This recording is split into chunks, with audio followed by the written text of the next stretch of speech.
பாருங்க sir, Dhananjay sir.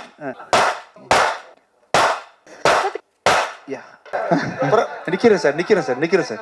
பிறந்த நாள் வாழ்த்துக்கள் சார். யார் சார்? Thank you sir, thank you. பிறந்த நாள் வாழ்த்துக்கள். உட்காரணுமா? உட்காருங்க sir. Camera. Yes sir, thank you sir, thank you so much. Sir உங்க எங்க சார் கை மட்டும் இங்க யாரு? Yes sir, yes. ஏன்னா அருண் பிரபு சார் வந்து அறிவியலையே பயங்கரமா ப்ரூவ் பண்ணிட்டாரு. நீங்களும் இப்போ தனஞ்சயன் சொல்றப்ப கூட உங்க பேனர்ல பண்ணா அந்த படம் வெற்றி பெறதுக்கான வேலைகள்லாம் பயங்கரமா இருக்கும், அது வெற்றி பெறவும் வச்சிருவீங்கன்னு சொன்னாரு. சக்தி திருமகன் வெற்றி திருமணம் ஆகிறதுக்கு என்னென்ன 2 பேரும் சேர்ந்து பிளான் பண்ணியிருக்கீங்க? இல்லை சார், என்னோட இது வந்து எந்த படமுமே சார் முழு முதற் காரணம் கடைசி காரணம் எல்லாமே டைரக்டர் மட்டும்தான் சார். நான் முன்னாடி நிறைய மேடைகளில் சொன்ன மாதிரி நான் சரியான டைரக்டரை சூஸ் பண்ணிட்டேன். அவருக்கு அந்த சொன்ன கதையை நான் வந்து ப்ரொடியூஸ் பண்ணேன். மற்றும் அவருக்கு என்னென்ன ஷூட்டிங்கில் தேவையோ அதுக்கெலாம் நான் கொடுத்தேனே தவிர இந்த படம் வந்து ஹிட் ஆகிறதுக்கு முழு வேலையை அவர் பார்த்துட்டார் சார். அதுக்கு ஒரு 3-4 இயர்ஸ் அந்த கதை எழுதியிருக்கிறாரு. அருமையாக அவரும் ஷெல்லியும் சேர்ந்து எக்ஸிக்யூட் பண்ணியிருக்காங்கன்றதுனால எல்லாமே அவர் பண்ணிட்டார் சார். கதையை சொல்லும் போதே வந்து நான் படம் பார்த்துட்டேன், இப்போ படமும் பார்த்துட்டேன் அப்படின்றதுனால எல்லாத்தையும் அவர் பண்ணி முடிச்சிட்டாரு. பார்த்த எல்லாருமே பிடிச்சி வாங்கிட்டு போகிறாங்க சார் படத்தை. அதான் விஜயானந்த் சார் பிறந்தநாள் வாழ்த்துக்கள். Thank you sir. சார் 25வது படத்தில் நல்ல முன்னேறி இருக்கீங்க. தமிழ் தெலுங்குலாம் நல்ல பிஸ்னஸ் இருக்குது, முகம் தெரிஞ்சதாக இருக்கீங்க. 50வது படத்தில் எப்படி இருப்பீங்க, எப்படி இருக்கணும்னு ஆசைப்படுறீங்க? 50வது படத்துலையே சார் நீங்கள் சொல்லுங்கள் சார், உங்களுக்கு விருப்பப்பட்ட மாதிரி பண்ணலாம் சார். என்ன செய்யலாம் சொல்லுங்கள் சார். உங்களுக்கு யாரை வச்சு படம் பண்ணணும், கூட எந்த ஹீரோயின் போடணும் அந்த டைமில் நீங்கள் சொல்லுங்கள் சார். நான் உங்கள்கிட்ட பர்மிஷனில் ஹீரோயின் சாய்ஸ் மட்டும் உங்கள்கிட்ட கேட்டுக்கிறேன். என்ன சார்? என்ன? ஆமாம் சார். இல்லை அந்த பிளான் எனக்கு இல்லை சார். ஆக்சுவலாக அரசியல் இதுக்கு முன்னாடி வந்து கோடியில் ஒருவனில் பண்ணியிருக்கிறேன், எமனில் பண்ணியிருக்கிறேன். இது இன்னும் உள்நிலை அரசியல். இது வந்து அருண் பார்வையில் அரசியல் எப்படி இருக்குது அப்படின்றது உலகம் ஃபுல்லாக நடக்கக்கூடிய ஒரு விஷயம் தான் சார். எந்த பர்டிகுலர் கட்சியவோ எந்த பர்டிகுலர் நாட்டையோ சார்ந்து இந்த அரசியல் இருக்காது. யூனிவர்சலாக அரசியல் எப்படி இருக்கும் நீங்கள் பார்க்காத பார்வையில். இப்போ முதல்வரில் நீங்கள் ஒரு அரசியல் பார்த்துருப்பீங்க, கோடியில் ஒருவனில் பார்த்துருப்பீங்க. அந்த மாதிரி அரசியல் இல்லாமல் நீங்கள் இது வரைக்கும் பார்க்காத ஒரு டைமென்ஷனில் அவர் கேமரா வச்சிருக்கிறாரு. ஸோ வித்தியாசமாக இருக்கும் சார், ரொம்ப பயங்கரமாக இருக்கும். ஃபர்ஸ்ட்லேருந்து எக்ஸ்பீரியன்ஸ் சார் நல்லா இருக்குது சார். நம்மளாம் நிம்மதியாக பேசிகிட்டு இருக்கோம்ல, நீங்கள் ஜாலியாக கேட்குறீங்க, நான் ஜாலியாக பதில் சொல்கிறேன்றதுனால நம்மளால் பாதுகாப்பாக இருக்கிறோம். ஆக்சுவலாக இந்த மூமெண்ட்டில் அங்கங்கே பிரச்சனைகள் வரதானே செய்யும். நம்ம வீட்டுக்குள்ளேயே ஒரு பிரச்சனை இருக்கும், நம்மளால் ஏன்னு கேட்க முடியாது. சம்டைம்ஸ் வந்து இஷ்யூஸ் இருக்க தான் செய்யும். அதை ஒவ்வொரு டைமும் ஒவ்வொருத்தரும் அட்ரஸ் பண்ணிருப்பாங்க. எதிர்கட்சி அட்ரஸ் பண்ணுவாங்க, ஆளுங்கட்சி அட்ரஸ் பண்ணுவாங்கன்ற மாதிரி அரசியல் நாட்டை நடத்துறதுன்ற ஒரு டாஸ்க்கான விஷயம் தான். அது அந்தந்த டைமில் ஒழுங்காக தான் போயிட்டுருக்குன்னு நினைக்கிறேன். Vijayandi sir, happy birthday. Thank you sir. Thank you sir. 25 படம் அதுக்கு ஒரு வாழ்த்துக்கள். Thank you sir. மியூசிக்கா சார் இப்போ கொஞ்சம் ஜென்சி கிட்ட பார்த்தீங்கன்னா அவ்வளவு ரீச் ஆகுது சாங்ஸ் எல்லாம். ஸோ பெரிய லெவலில் மியூசிக்கை பசங்க ரொம்ப கொண்டாடுறாங்க. உங்களோட மியூசிக் இப்போ ரீசெண்டாக கூட மதகத ராஜா படம் அவ்வளோ பெரிய பிரேக் பண்ணுச்சு. Thank you sir. ஸோ திருப்பி மியூசிக்கில் ஃபோக்கஸ் இருக்குமா, என்ன படம் அடுத்து கமிட் பண்ணும் சார்? நான் ப்ரொடக்ஷன் ஆரம்பிச்சதுலேருந்து சார் கொஞ்சம் எடிட்டிங்கில் ஃபோக்கஸ் பண்ண ஆரம்பிச்சிட்டேன் நடுவில். நான் அதனால மியூசிக்கில் கொஞ்சம், ஏன்னா ஒரு சப்போஸ் நான் நீங்கள் ப்ரொடியூசர்னு வச்சுப்போமே, நீங்கள் ஒரு ஹீரோ கம் ப்ரொடியூசர், எனக்கு நீங்கள் காசு தரீங்கன்னா உங்களுக்கான ஜஸ்டிஃபிகேஷன் நான் கொடுக்கணும். நான் இப்போ ஷூட்டிங்கில் இருக்கேன், அங்கே இருக்குன்னு சரியாக உங்களை நடத்தாமல் போயிடக்கூடாதுன்றதுனால அந்த வேலையை சின்சியராக செய்ய முடியாதுன்னு நினச்சிட்டு நான் அந்த கொஞ்சம் ஸ்பேஸ் விட்டுட்டேன். இப்போ என்னோட படங்கள் ஃபுல்லாக தொடர்ந்து பண்ண ஆரம்பிச்சிட்டேன். ஃப்ரம் ஜான்லேருந்து இந்த சக்தி திருமகன் படம் முடிச்சதுலேருந்து அதர் கம்பெனிஸ், அதர் ஹீரோஸோட படம், அதர் ப்ரொடக்ஷனுக்கும் கண்டிப்பாக நான் வேலை வச்சு கொடுக்கலாம் பிளான் பண்ணுறேன் சார். சரிங்க சார், வாழ்த்துக்கள். இது வந்து மக்களுக்கான அரசியல் பேசுகிற படமாக இருக்கும் சார். இது இந்த தேர்தல் அரசியலோ இல்லைன்னா இந்த பொலிட்டீஷியன்ஸ் பற்றின படமோ அந்த மாதிரி இருக்காது சார்.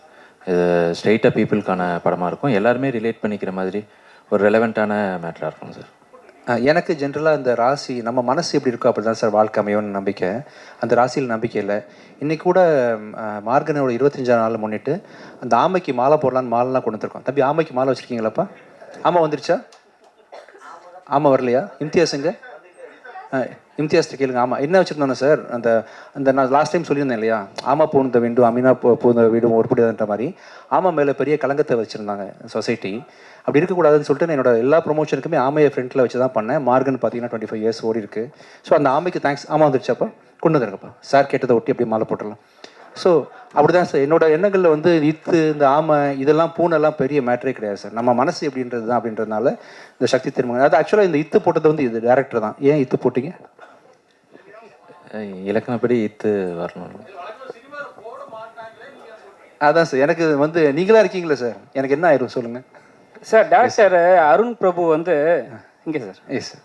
தம்பி நான் இல்ல நீங்க சொல்லுங்க. எப்பவுமே வந்து கதாநாயகங்களுக்கு வந்து முக்கியத்துவம் கொடுத்து படம் பண்ணுவாரு. ஸோ இதுல வந்து உங்களுக்கு கதாநாயகிக்கு முக்கியத்துவம் இருக்கா? ஏன்னா ஹீரோ வந்து பெரிய ஹீரோ. ஸோ அதுல வந்து டேரக்டர் வந்து உங்ககிட்ட சொல்லும் போது கதாநாயகிக்கு முக்கியத்துவம் இருக்குன்னு சொன்னாரா, இல்ல உங்களுக்கு தான் சார் மெயினான கேரக்டர் சொன்னாங்களா? இல்லை இருக்கு தம்பி, ரொமான்ஸ் எல்லாம் பண்றேன். ரொமான்ஸ் இல்ல சார், நீங்க எல்லா படத்துலயும் ரொமான்ஸ் தான் சார் பண்றீங்க. ஏங்க இப்போதான்ப்பா ஆரம்பிச்சிருக்கேன், மண்ணலி போட்டுறாதீங்க. ஆரம்பத்தில் எனக்கு யாரும் சான்ஸ் கொடுக்கலப்பா. என்னை பார்த்தா ஏதோ தெரிஞ்சிருக்கேன் உங்களுக்கு. இப்போ தான் ஸ்லோவாக டேரக்ட் ஓப்பன் ஆகுறாங்க. நானும் பண்ணியிருக்கேன்ப்பா. எப்பவுமே படத்தில் வந்து சிங்கிள்ஸ் போடுவாங்க. சிங்கிள் போட்டால் அது வேற கேரக்டர். இப்போ டபுள்ஸ் சிங்கிள் போட்டு இன்ட்டு போட்டிருக்கீங்க. டபுள்ஸ் ஏன் மெயின்? ரெண்டு விஜய் ஆண்டனியா படத்தில்? உங்களுக்கு வேற மாதிரி யோசிக்க தோணுதுன்னு நினைக்கிறேன். டபுள்ஸுக்கு காரணம் வந்து இன்னைக்கு வழக்கமாக சிங்கிள் சாங் தான் ரிலீஸ் பண்ணுவாங்க ஒரு நாளைக்கு. இந்த படத்தில் 2 சாங் ரிலீஸ் பண்ணுறோம் நம்ம. டபுள்ஸ்ன்னு போட்டால் நீங்கள் நல்ல விதமாக புரிஞ்சுப்பீங்கன்னு சொல்கிறோம் நாங்கள். நீங்கள் உங்களுக்கு எப்படி தோணுது டபுள்ஸ் பார்க்கும்போது? ஆக்சுவலாக இல்லை, மைக் கொடுங்க தம்பி, மைக் கொடுங்க தப்பா, மைக் கொடுங்க. இந்த டபுள்ஸ் போட்டால் உங்களுக்கு பெண்கள் கதாநாயகன் சரிங்களா, அதனால கேட்டேன். ஓ, நீங்கள் டபுள் ஹீரோயின் சப்ஜெக்டானு கேட்குறீங்களா? ஹீரோ டபுள் ஹீரோன்னு கேட்டேன். இல்லை அப்படி இல்லைப்பா, நான் தப்பாக நினச்சிட்டேன் உங்களை. சாரி, நீ இப்படி தான் கேட்டீங்கல்ல. சரி, ஓகே. நான் என்னமோ என் மைண்டில் வந்து எனக்கு என்னென்னமோ தோணுச்சு. சாரிப்பா, நான் தான் தெரிஞ்சுன்னு போல்றீங்களாப்பா. டபுள் என்ன பார்த்தா விஜயாண்டன் சார். சார் மைக் கொடுங்க. Mike sir Vijay Antony sir. Pichaikkaran 3 நான் டைரக்ட் பண்ணுறேன் சார். ஆக்சுவலாக அதுக்கான கதை ஒர்க் போயிட்டுருக்கு. நெக்ஸ்ட் இயர் டைரக்ட் பண்ணுறேன். Thank you sir. விஜயாண்டன் சார், இனிய பிறந்தநாள் வாழ்த்துக்கள். தேங்க்யூப்பா. 25வது இது. தேங்க்யூ. சக்தி திருமகன் வச்சிங்க. ஆனால் பராசக்தி டைட்டில் இன்னும் அதை விட சூப்பராக இருந்தது. அதுவும் அரசியல் தான், அதுவும் கலைஞர் தொடங்கினது தான். இப்போ உங்கள் பேர்லேயே அரசியலில் இறங்கியிருக்காரு யார்? விஜய். ஓகே. ஸோ சக்தி திருமகன் விஜய் தொடங்குற மாதிரி அந்த அரசியல் வருமா? இன்னும் தெளிவாக கேளுங்க. ஃப்ரெண்ட்ல வாங்க. ஐயோ, எனக்கு புரியல. நீங்கள் எங்க பொறுமையாக கேட்டால் எனக்கு புரியும். விஜய் அவர்கள் இதே மாதிரியான அரசியல் தான் தொடங்கியிருக்காரு. ஆமாம். ஸோ நீங்கள் வர பாணியில் தான் விஜயும் மேடைக்கு வராரு. நான் பானியா? ஆமாம், ஒயிட் ஷர்ட் போட்டது அதே மாடலில் தான் தம்பி, இது கருப்புப்பா. ஸோ உங்களை ஆளாக்க முதல் தொடங்கின எஸ்ஏசி தான். ஆமாம். ஸோ அவருக்கு இந்த அரசியல் அதே மாதிரியான கதைகளாக இருக்குமா? தம்பி, எனக்கு இன்னும் புரியல. இல்லை சார், அரசியல் தப்பா நினைச்சுக்காதீங்க. நான் நேருமே பதில் சொல்றேன், ஓகேவா? ஆனா நீங்க புரிய மாதிரி மட்டும் கேளுங்க போதும். இல்ல, விஜய் அரசியல் மாதிரி இருக்குமா வருங்காலத்தில்? இந்த படத்துல இருக்க விஜய் அரசியல் இது வந்து நான் அரசியல்வாதி இல்லப்பா, நான் புரோக்கர். ஆக்சுவலா இந்த படத்துல புரோக்கரா வேலை செய்யறேன். நான் புரோக்கர் தானே, நான் ஒரு புரோக்கர். ஆக்சுவலா கதையும் சொல்லிட்டாரு புரோக்கர்னு. அரசியல் புரோக்கர் சார். கரெக்டா சொல்லாம இந்த விஷயத்த உங்களுக்கு மட்டும் வச்சுக்கங்க, வெளியே சொல்லிடுறேன். ரெண்டாவது அரசியல் புரோக்கர். ஓகே, பிறந்த நாள் அன்னைக்கு சுட்டு வரவேற்கணும்னு ஏன் ஆசைப்பட்டீங்க? அன்பாலா சுடணும்னு ஆசைப்பட்டேன். இல்லை, எல்லாம் டயர்டாக வந்து உட்காந்துருப்பீங்க, பல ப்ரெஸ் மீட் பார்த்துட்டீங்க இல்லையா? இன்னொரு ப்ரெஸ் மீட்டு அப்படி ஆயிடக்கூடாது, உங்களுக்கு ஒரு சின்ன மகிழ்ச்சி தேவைப்படணும், ஃப்ரெண்ட்லியாக இருக்கணும் அப்படின்றதுக்காக தான் அதை பண்ணேன். ஆக்சுவலாக ப்ளஸ் இந்த மாதிரி சென்டிமெண்ட்லாம் இருக்கக்கூடாது ஃப்யூச்சரில், இதனால அது ஆயிடாது, நத்திங் இஸ் நெகட்டிவ் அப்படின்ற விஷயத்த நான் வந்து சொல்லணும்னு ஆசைப்பட்டேன். அதுக்காக சிம்பாலிக்காக. சரி, எப்போ செருப்பு போடுவீங்க? நல்லா இருக்குப்பா, சூப்பராக இருக்குது. நீங்கள் கழட்டி பாருங்கள், வேறு லெவலில் ஆயிடுவீங்க நீங்கள். சூப்பராக இருக்குது. விஜய் ஆகிட்டு சார், வாழ்த்துக்கள், பிறந்தநாள் வாழ்த்துக்கள் சார். Thank you sir. அப்புறம் சமீப காலமாக படங்கள் வந்து அரசியல் படங்கள் வருது. அந்த அரசியல் படங்களில் பொதுவாக ஜாதி இல்லைன்னா மதத்தை பற்றி தான் நிறைய பேசுகிறாங்க. இப்போ சமீபத்தில் வர படங்கள் அப்படி தான் வந்துட்டுருக்கு, மதம் சார்ந்து தான் வந்துட்டுருக்கு.